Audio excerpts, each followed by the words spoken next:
Welcome back to the Manor. Julian McBain here, and today we are doing a 50 PED boar hunt. And we're back around this camp here, which is called, frankly, I can't remember what it's called.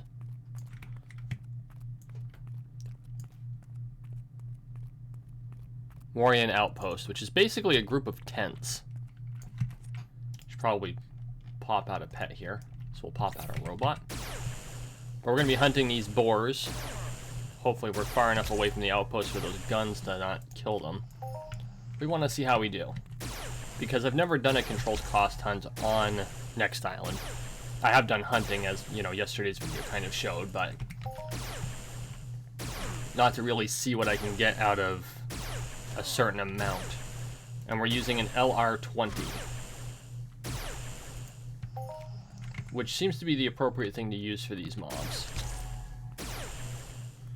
Now, I tried using bookins. These boars do too much damage for me to be hunting with something as light as bookins. But my sword, because of some of the mobs, the sword just seems like it's too much. It wouldn't be very eco.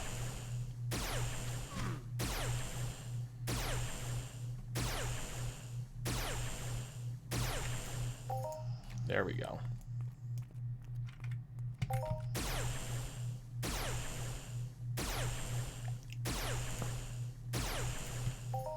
Honestly, a 10 class would probably be appropriate for these guys.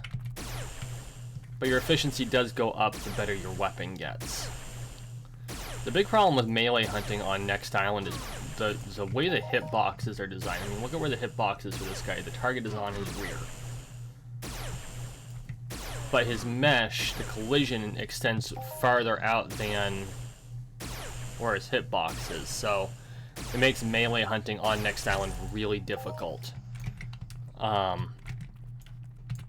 So while I'm here, I'm probably going to have to 100% stick to ranged hunting, which isn't my forte, as you all know, but it doesn't mean I'm bad at it.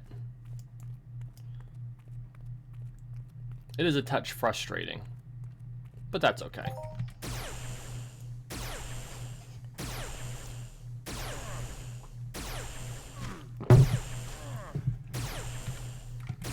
Oh my god, these guys are as aggressive as Sabakuma.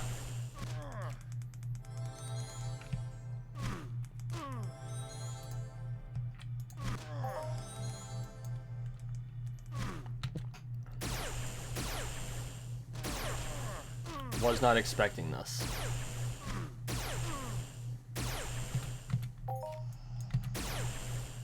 Come on.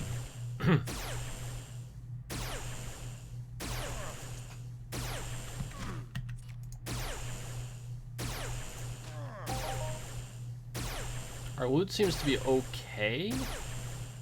It's hard to tell because it's spread out over... Oh, we got a 427 there. That's nice. Well, we got a couple of good ones.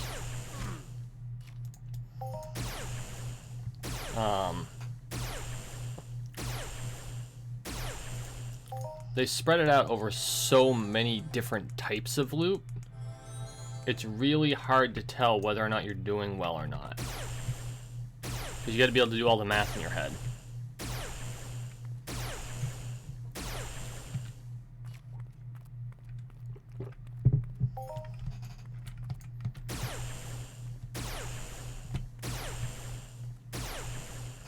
Like this one.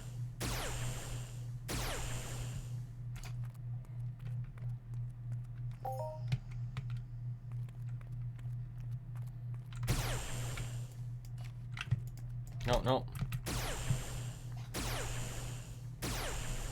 I think hunting these guys, the whole art of moving backward is something worth doing. Whoa. And keeping your eyes open.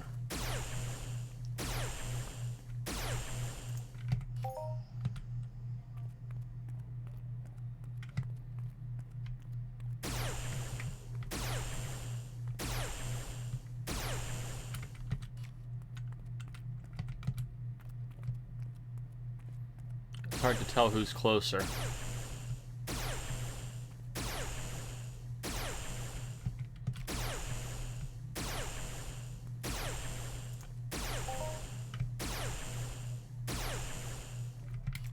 It's also hard to tell who will be harder to kill, because like those two 13s went down pretty quick, but that one went down a lot slower.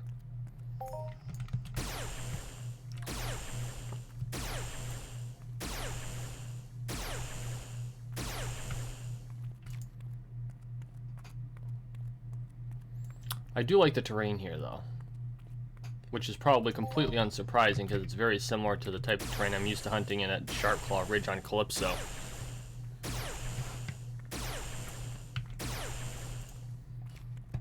And yes, I know it may seem strange that someone who lives in the mountains may enjoy wide open spaces like this, but I did spend a good chunk of my life living in the Badlands, or just outside the Badlands, and this is pretty much what it's like. You know, less the gigantic rock faces that are awesome.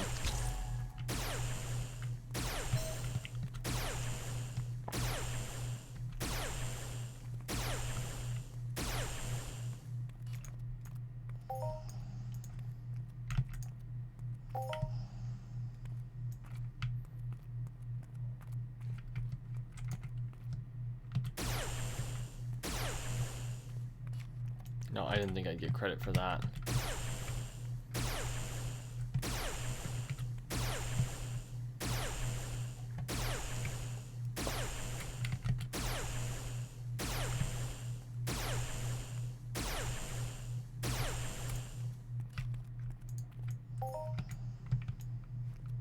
I was hoping, but I didn't think so. I don't know if there was another player out here at one point, or if it was just random.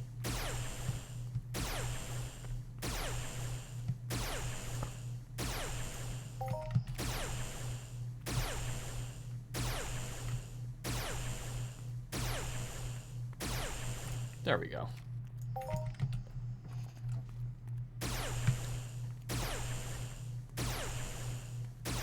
I will say this, the hunting here doesn't seem all that bad. It does necessitate that you use a gun. Which I find a little silly, but that's okay. I will say that the view while hunting is better than Calypso. Although, to be fair to Calypso, the graphics of this planet are a lot more updated. Mostly because of how much later it was made. And Mindark has been doing a really good job of updating Calypso.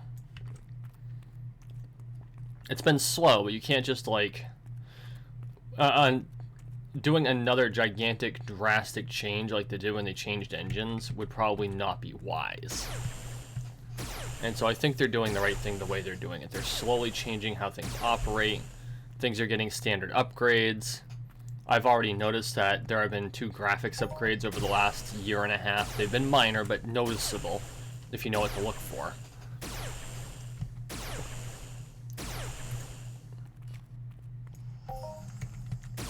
So I think that Mindark's doing a good job updating Entropia Universe, and they're doing it slow so they don't disrupt too many players. Because if you know, Monday you get up and you can play Entropia Universe, and then on Tuesday you have to downgrade the graphics to the lowest settings because, you know, Mindark did a version update and all of a sudden my computer can't handle it anymore. That would be a pretty shitty service. So I think they're doing it right.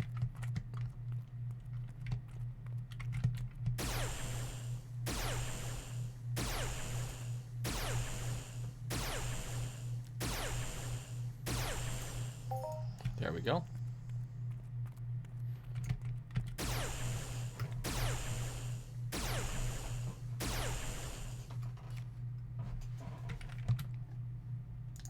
Come on.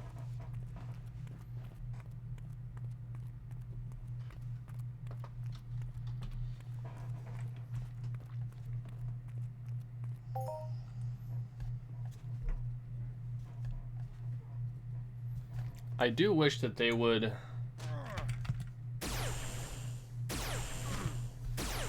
release when they're doing Halloween Mayhem.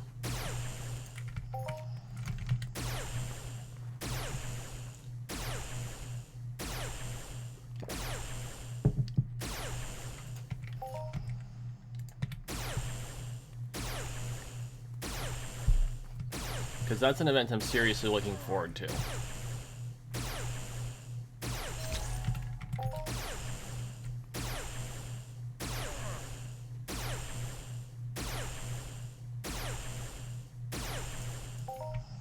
There we go.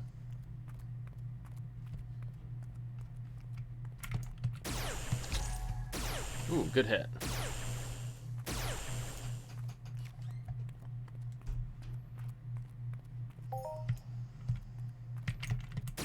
These 50 ped hunts are going to end up getting shorter and shorter. I'm already down to 150 shots.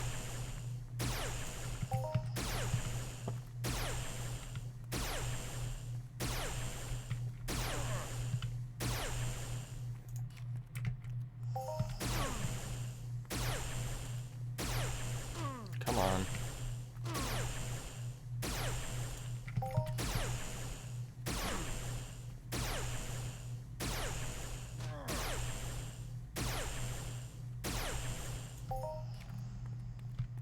And that would probably be why I always do 100 ped hunts with my sword.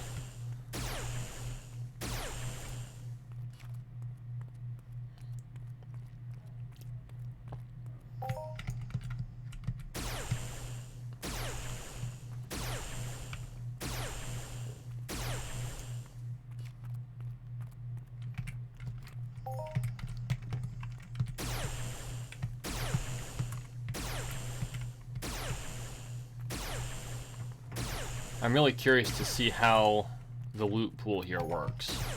Because, you know, on Siren, the loot pool is pretty broad. On Calypso, it's more restrained.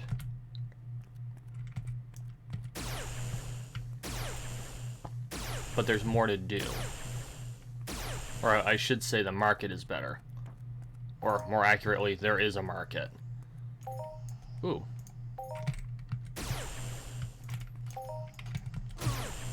One shot kill. Can't argue with getting Papillon. Or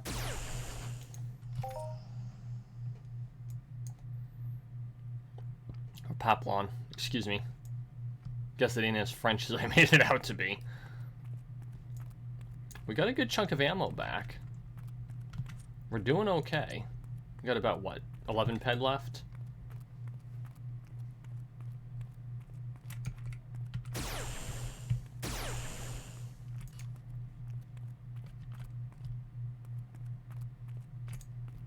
Now, I don't know if the fruit walking adjustments only affected Calypso, or if that's platform-wide. Because I've noticed I only see fruit here on Next Island when I'm walking, but I appear to see it when I'm running on Calypso. Or maybe that's just me.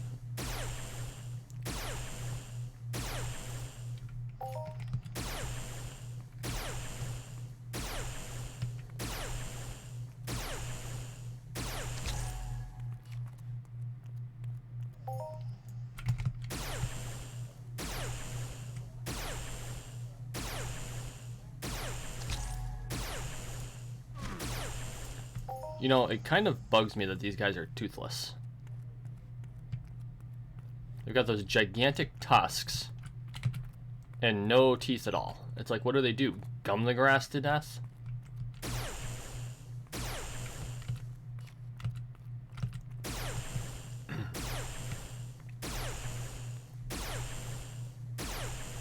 I mean, assuming that these alien boars actually do that.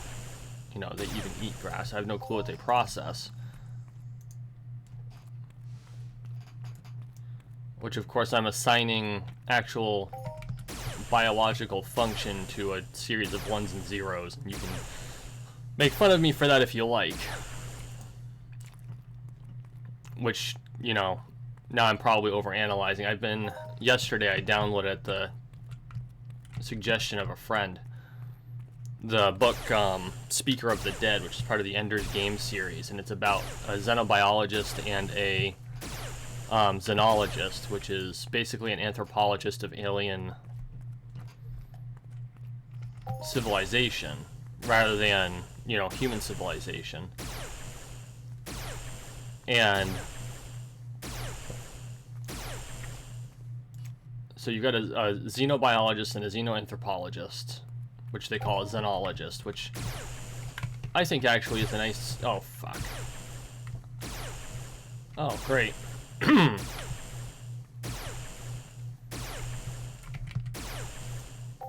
know, it's a nice word to be coined for such a profession. I think it makes a lot of sense. And so there's a lot of discussion about how a particular species, you know, how they eat, what they eat, how they procreate, you know, how they live, certain evolutionary needs, inexplicable parts of their civilization. You know, I'm 3 or 4 chapters in, and so far it's really good. I have to travel today, so I'll be listening to it to and from the meeting I have to go to, which is about an hour and a half to 2 hours away. So basically that's going to be my whole day, because the... Oh, I am out of ammo. Shit.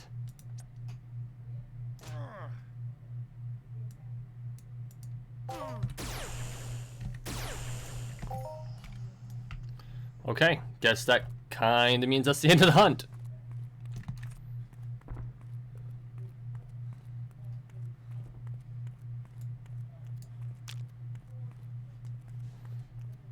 And we'll calculate up the remaining ammo as part of the loot pool, of course.